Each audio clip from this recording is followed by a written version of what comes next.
Contractors, discounting is leaving you so broke that you can barely afford to pay attention.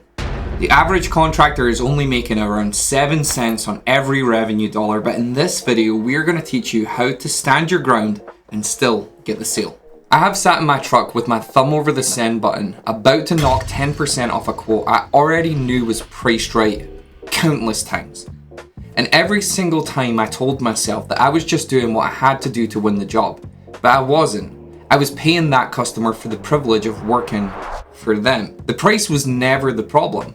The problem was that they could not tell the difference between me and the guy who was going to leave them with a half-finished project and stop answering his phone completely. I'm Lee Miller. I bought a failing field service company back in 2017 and I rebuilt it on systems before I sold it. Now, I help contractors, cabinet makers and other trades grow to 5 million plus a year. Let me show you how to stop dropping your price. Okay, let's talk about the discount spiral. We've all had those text messages. They come in while you're driving between sites. We got another quote and it's cheaper. Can you sharpen your pencil? Your stomach drops because you need the work and your guys need the hours. So you shave 5% off and then 10. And you tell yourself that you'll make it up on the next one. But here's what's really happening. You just taught that customer that your first number was fiction and they're gonna tell their neighbor. So let me give you the industry number. But before I do, make sure that you smash that like and subscribe button and hit the bell to get notified of future videos. Alright, the number. The number that should haunt you. The actual number is worse than most of you think. You see, the Construction Financial Management Association did a study. The average net income before tax at 6.7% for contractors. Sure, that's up from 6.3% the year before, so it is improving, but here's what that number really means. That means that you, the average construction business in North America, keeps about 7 cents of every dollar. Crazy. I feel like I'm taking crazy pills! So when you knock 10% off a job to close it, you've not trimmed your profit, you've deleted it and gone past it into your own pocket. On a $50,000 kitchen, that's $5,000 off the top, and $5,000 is what most of you make in a month in your own pay. I did this because I was scared. Scared of an empty schedule, scared of laying off my team. Discounting is not a math problem, it's a fear problem. A fear shows up when you don't have a system telling you what numbers you actually need to stand your ground on to make profit. And here's the trap that's underneath the trap. Once discount becomes your default, you stop building the thing that would have justified your price in the first place.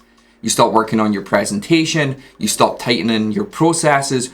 Why would you when you've already know you're gonna drop the number the second that somebody pushes you on it? That's how guys end up working 60 hours a week just to break even. So here's the problem. Your customer can't see exactly what they're buying, and let me put this in an example that you might understand.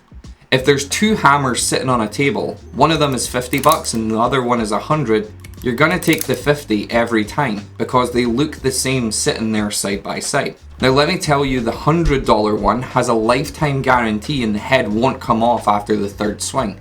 Suddenly the cheap one looks like a liability. See, most of you are selling hammers when you should be selling certainty. That's the value gap. Your customer is holding your quote next to the cheap guy side by side and all they see is two numbers. They don't see that he isn't pulling a permit. They don't see that his installer is just a buddy with a van and no workers' comp or liability coverage. They don't see the deposits that he's taken on the kitchens he's sold and walked away halfway through. They don't see any of it because you never told them, and that part is on you. The cheap guy is not your competition. He's actually your best sales tool if you actually use him. You're pricing a solution before you know what problem got these people to phone you in the first place. So this is why we need to ask, why now? What made you finally pick up the phone? Have you done a project like this before? How did it go? That's the money question, because half the time you get a story as an answer. Somebody took their deposit and vanished, or they had to live out of a cooler in their garage for 9 weeks because nobody showed up. You see, I worked with a cabinet guy who was losing jobs to a shop about 15% under him pricing wise. We pulled his last 5 losses, and every single quote was a measure and a price. He'd never asked one question about what these people had been through before. He started asking using our qualification system and his close rate jumped up 21 points and he did it without touching his pricing at all. Once you know they're scared of the mess, your daily cleanup standard is worth more to them than $500 off. And once you know that they got burned on permits, your inspection schedule becomes the reason that they hire you. And I'll teach you how to present a quote so that customers see your true value, not just the price. Here's how you do it.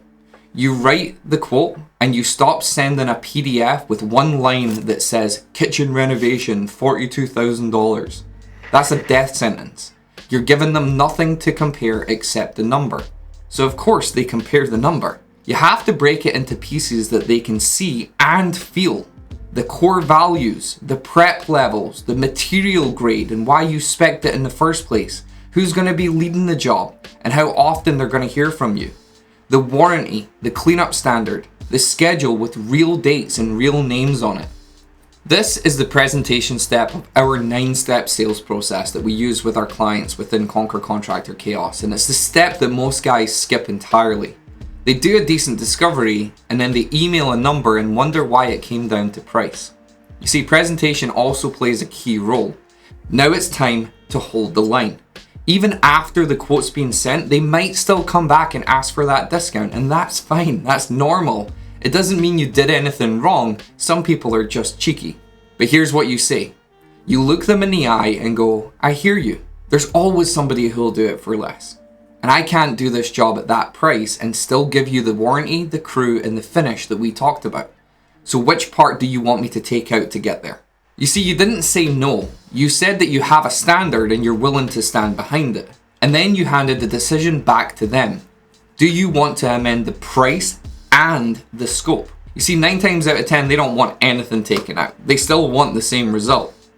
They were just checking to see whether your number was real. And when it turns out your number is real, your value goes up in their head, not down.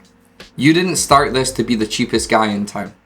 Get the 9-step sales process and the costing calculator that we've been using with our clients for years to help them achieve a great gross margin and actually walk away with profit at the end of the job. You can get access to our online classroom, which is completely free, using the link in the description of this video.